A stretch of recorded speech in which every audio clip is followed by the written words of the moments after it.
আজ শুক্রবার 27শে বৈশাখ 2024 সালের 10ই মে, কুম্ভ রাশি, কুম্ভ লগ্ন, অ্যাকোয়ারিয়াস সাইন জাতক জাতিকাদের দিনটি কিন্তু একটু সাবধানতা অবলম্বন করেই অতিবাহিত করতে হবে।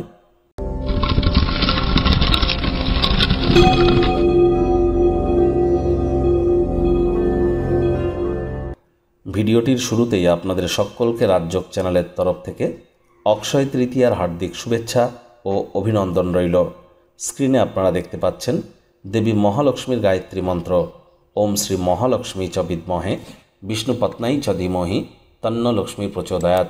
পারলে সকাল দুপুর সন্ধ্যা 3 বেলায় 7 বার করে জপ করুন। আরও যদি বেটার পারেন তাহলে আপনারা 108 বার করে জপ করুন। আজকের দিনে অত্যন্ত উপকৃত হবেন।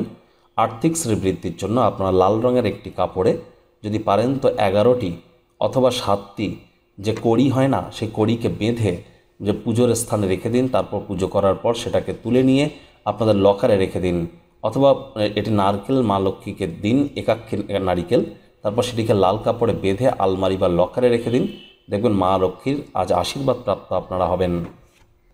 দেখুন, কোনো নেগেটিভ বা নেতিবাচক কথাবার্তা বলতে কিন্তু আমাদেরও ভালো লাগে না, তবে গ্রহ নক্ষত্রের হেরফের অনুযায়ী ইন জেনারেল ডেলি প্রেডিকশন আমরা প্রস্তুত করে থাকি। এই পৃথিবীতে যতজন কুম্ভ রাশির জাতক জাতিকা আছেন তাদের প্রত্যেকের জন্য, আপনার রাশি কুম্ভ হলেও লগ্ন হয়তো আলাদা, আপনাদের প্রত্যেকের রাশি কুম্ভ হলেও প্রত্যেকের জন্মের সময় সাল তারিখ আলাদা। তাহলে 100% আপনাদের প্রত্যেকের সাথে ম্যাচ করবে কি করে? কারোর ক্ষেত্রে 100% ম্যাচ করবে, কারোর ক্ষেত্রে 70%। আজ দেখুন, চন্দ্র রাশি হলে কিন্তু অতিরিক্ত খাটবে। কায়িক পরিশ্রমের কারণে শরীরে ক্লান্তি আপনারা অনুভব করতেই পারেন। হুটহাট করে রেগে যেতে পারেন। রাগ কিন্তু স্বল্প পাগলামির একটি রূপান্তর মাত্র। পাড়া প্রতিবেশী, আত্মীয় স্বজন আপনাদের কাছে টাকা পয়সা ধার চাইতে পারে।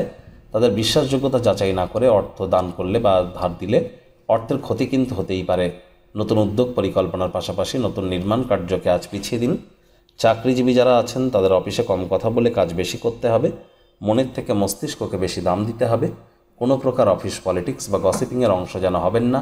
বসের কিন্তু নজরে পড়ে যেতে পারেন। রাজনীতিবিদ যারা আছেন জনসংযোগ বৃদ্ধি করুন। কঠোর কায়িক পরিশ্রমের কোনো বিকল্পই কিন্তু নেই। শর্টকাট অবলম্বন করে আখেরে আপনারা খুব বেশি দূর কিন্তু এগোতে পারবেন না। শিক্ষার্থী বিদ্যার্থীদের পড়াশোনায় মনোযোগ আরও বৃদ্ধি করতে হবে। উচ্চশিক্ষার জন্য যারা বিদেশ যাত্রার কথা ভাবছিলেন, ভাগ্যদেবীও আজ আপনাদের পক্ষে নেই। আজ আপনাদের সন্তান সন্ততি থেকে থাকলে তাদের দিকে কঠোর সজাগ দৃষ্টি বজায় রাখুন। অসৎ সঙ্গে কিন্তু চলেই যেতে পারে। চোখে চোখ রেখে খুব ইজিলি মিথ্যে কথাও বলে দিতে পারে। প্রেমিক প্রেমিকা, স্বামী স্ত্রী উভয়ের ক্ষেত্রেই বলবো, রূঢ় বাক্যের প্রয়োগ, অশ্লীল ব্যবহার যেন করবেন না। আজ পরিবার পরিজনদের উপরে জোর করে নিজের মতামতকে জাহির করলেই ক্ষতি। তাদেরকে বোঝান যে আপনি তাদের ভালোবাসেন, কেয়ার করেন, পরোয়া করেন। তবে মুখ দিয়ে বলে বুঝিয়ে কোনো লাভ নেই। সংবেদনশীল কর্মের মাধ্যমে বোঝানোর চেষ্টা করুন।